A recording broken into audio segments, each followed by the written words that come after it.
Get ready. Today we're going to talk about riding a surfboard and your stance on a surfboard, strapped or strapless. And this is something that I see everybody have a different take on, and a lot of people with different weight distributions that might not quite be right. So get ready. We're going to break it down and get into what is the best riding stance on a strapless surfboard kite surfing.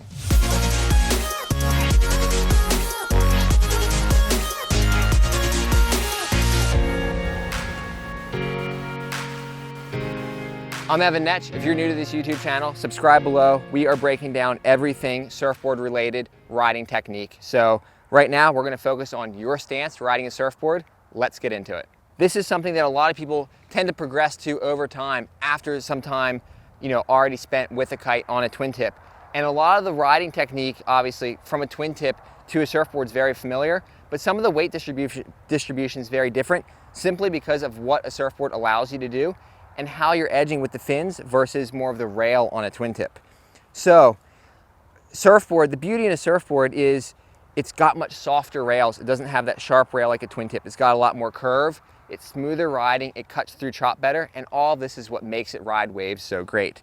But this also means you can ride it much differently than a twin tip. And that's going to relate to how you fly the kite and where you put your weight on the board. So what I would say on a surfboard, generally speaking, on a twin tip, you're really doing a lot of control off your back foot. That back foot's driving you into the wind. You're edging hard with your back foot and you want weight over that tail, especially as you get very powered up. A surfboard's quite different in a lot of ways. It has a lot more volume, a lot more rail shape, and that nose rocker in the front really allows you to have weight a lot farther forward and distributed quite differently. And I think a lot of people, they look at the surfboard and they see where the strap inserts are, and you see the shape, and you see people surfing, and you think, all right, it's pretty obvious, right? Back foot goes back here, right by the tail block, front foot goes here, and that's your stance.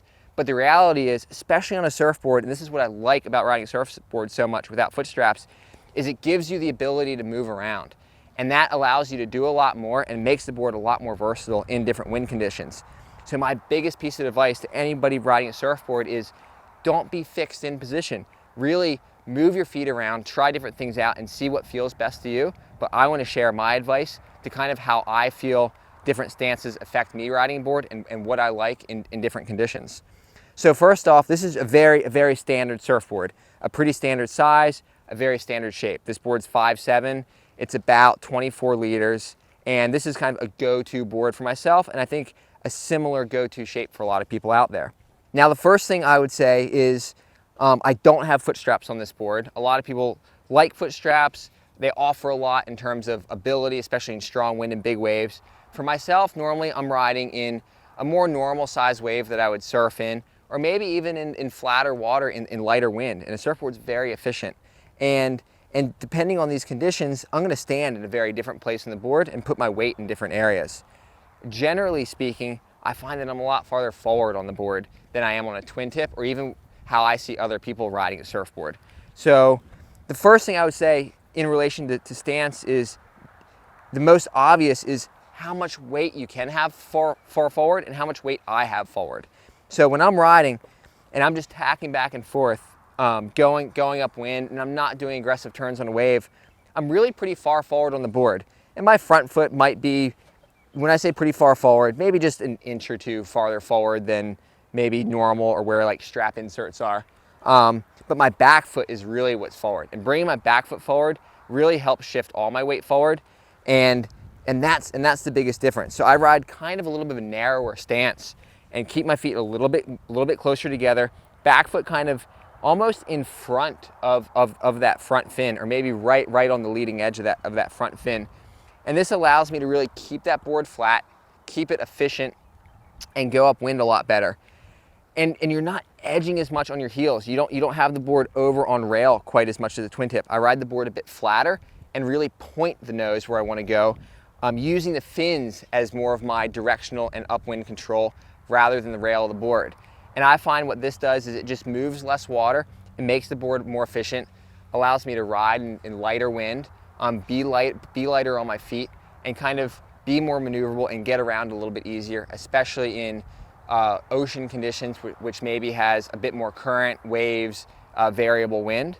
And having my weight distributed this far forward And that efficiency, I think, is really the beauty in a surfboard, which allows it to kind of excel in some new and different conditions. So my first advice is, wait a little bit farther forward, and really don't be afraid to move that back foot around. Bring that back foot forward when you're tacking upwind. And then when you go into a jibe or you catch a wave and you want that control and you want to get over the fins, then open up your stance, get that back foot back, and then you have that control you need over the fins.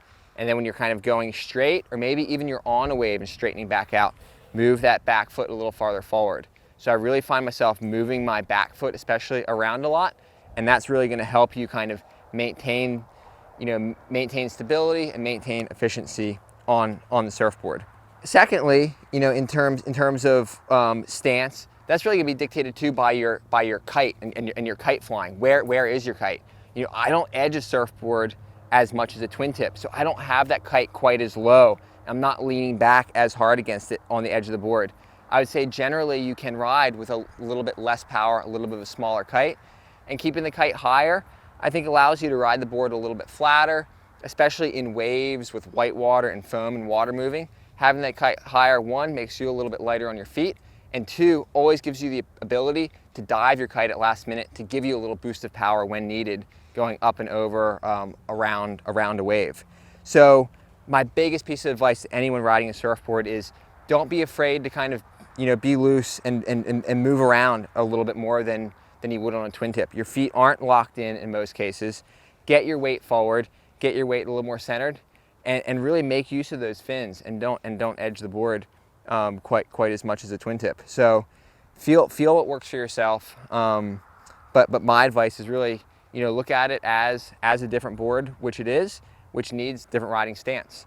So if you're looking to continue to progress your strapless riding, your wave riding, or just surfboard riding in general, from tricks to wave riding to doing different airs, tacks, and jibes, we're going to cover it all right here on this YouTube channel. So feel free to subscribe, and hope to see you back here soon.